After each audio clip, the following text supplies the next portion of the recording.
La owangishiya khona ngidliwa umzwangedwa. Amakhaza angikhubaza. Ngibhale le ncwadi hayi ngoba ngikukhumbula, kepha ngifuna ukukukhumbuza ukuthi sonke siphilela ukufa. Incazelo yokuphila ithuna. Kanyezi yami yomusa ungikhanyisele nami kusihlwa. Owami umoya kawusaphili sewaphangala nami lapha. Ngalala ngikhala elaweni lami lokugcina abanye becula unoyana phezulu lapho sengikwela amathonga. Ngihlezi noMateyu noJohane noLazaro phansi kwesihlahla somyezane ngibahayela imizwa yothando. Phela ngojabulisa abaseRoma nabakwa-Israyeli nganekhono lami. Phela sengawushiya lo mhlaba nento zawo. Ngisho bonke labo bathi iJerusalema umuzi okhanyayo baphosisa namhla ngiyaguqa kuwesibani sami ungikhanyisele. Usaphika ukuthi ukufa kusaphila.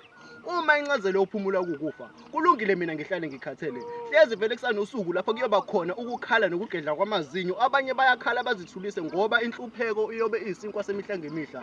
Iyobe isikwa abayokhala kwasakuhleka. Unembeza uyobe usudlela indima yawo. Ukukhala kweqhude ekuseni lisuke lifakaza ukusa. Abanye abavukanga, abazange balibone ukuphuma nokukhanya nokushona. Ngisho nemisebe abayibonanga. Igodu limbe saphila umnikazi. Imbongi yeqophelo eliphezulu.